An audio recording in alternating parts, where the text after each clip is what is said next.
Assalamualaikum warahmatullahi wabarakatuh. Selamat pagi anak-anak. Berjumpa lagi dengan Pak Wahab.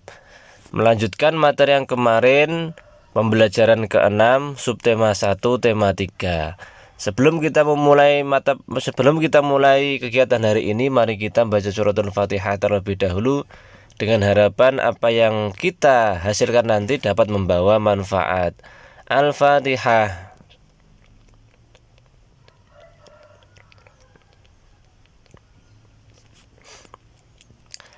Baik anak-anakku, silakan dibuka buku paketnya halaman 50 pembelajaran 6. Ayo berdiskusi. Kamu sudah mempelajari aneka bahan pembentuk benda. Selanjutnya kita akan menyelidiki bahan yang sesuai untuk benda-benda tertentu. Untuk mengerjakan proyek ini, kamu dan teman-teman harus melaksanakan musyawarah. Tentukan kelompok yang terdiri atas 4-5 orang. Tentukan 5 benda yang akan diselidiki oleh tiap-tiap kelompok. Tuliskanlah hasil musyawarah di bawah ini. Ya. Ini untuk teman, ingat ya, diganti dengan keluarga ataupun teman jika ada di sekitar rumah kamu, teman yang kelasnya sama, bisa berdiskusi dengan teman tersebut. Tapi jika tidak ada, diganti dengan keluarga. Ya, tuliskanlah hasil musyawarah di bawah ini. Benda yang akan kami selidiki adalah, ini ada 5. Apa saja kira-kira benda yang akan kalian selidiki nanti? Misalkan meja, atau bisa kursi dan lain-lain. Pokok beraneka macam benda, bebas bendanya. Kemudian kamu sudah melakukan kegiatan musyawarah. Tuliskan pengalamanmu di kotak yang disediakan. Nah, tuliskan keuntungan melakukan musyawarah dalam mengambil keputusan bersama. Apa saja kira-kira ya? 1, 2 itu. Terus kemudian bagaimana cara menghormati pendapat temanmu? Nah, ini ada 1, 2. Bagaimana caranya? Apa yang terjadi jika kita menghormati pendapat temanmu? Kira-kira apa di sini? Ceritakan pengalaman menghargai pendapat orang lain saat musyawarah. Itu apa saja? Silakan ditulis dalam kotak.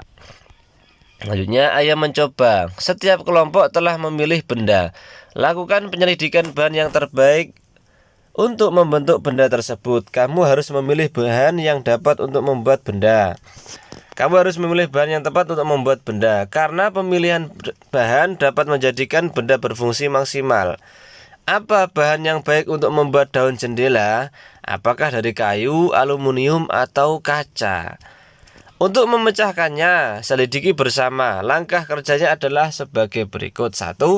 Tentukan benda yang akan kamu selidiki. Pilihlah benda di sekitarmu. 2. Isilah tabel di bawah ini. Perhatikan contoh seperti pada nomor 1.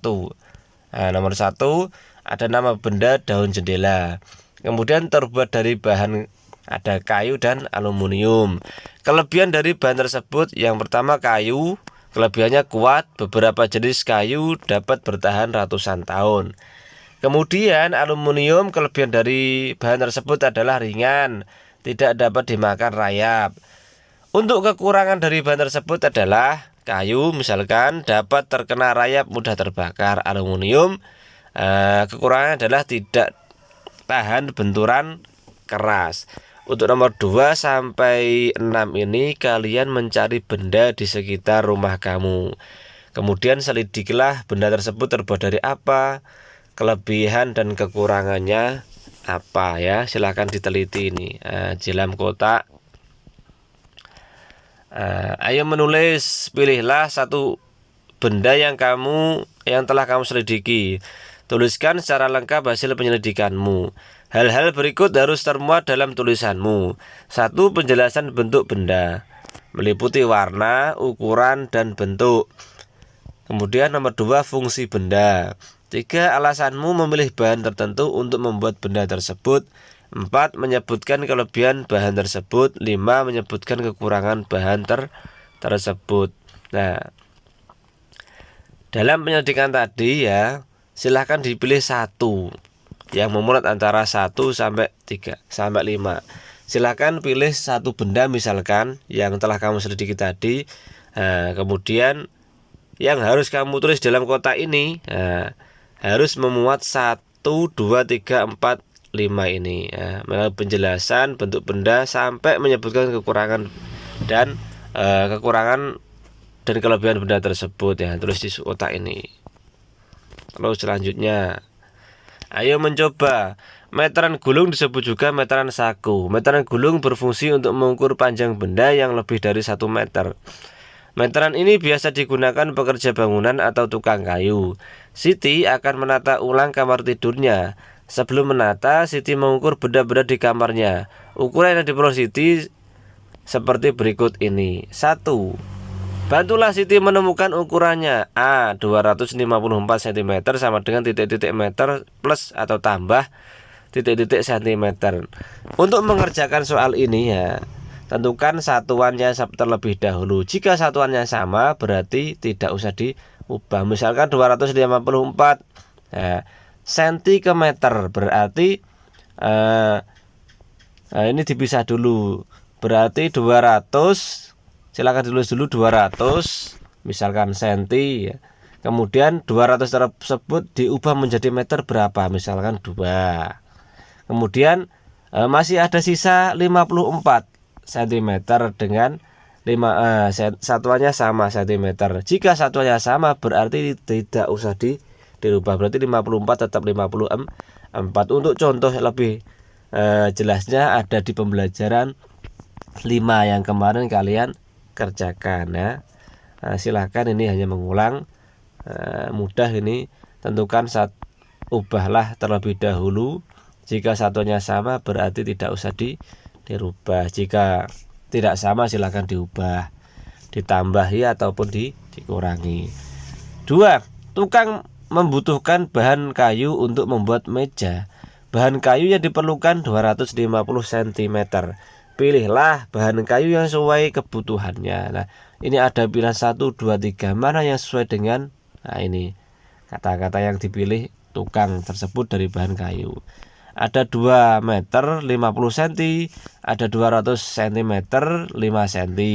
Kemudian yang terakhir ada 2 meter 5 cm. Dari 3 pilihan tersebut mana yang benar? Silahkan dicentang. 2. Kain yang dibutuhkan untuk membuat baju 2 meter. Pilihlah kain yang sesuai kebutuhan. Ada 120 cm ditambah 180 cm. Ada 2 meter ditambah 200 cm. Kemudian yang C ada hanya 200 cm saja. Ingat ya, satuan meter dan cm itu bagaimana tidak sama. Nah, ini jika sudah ketemu nanti silahkan dicentang di sini ya, antara ini ataupun ini ya. Baik anak-anakku, mungkin hanya itu yang pembelajaran kita hari ini. Mungkin hanya itu yang bisa Pak Wahab sampaikan. Semoga dapat membawa manfaat. Kurang lebihnya Pak Wahab mohon maaf. Wassalamualaikum warahmatullahi wabarakatuh.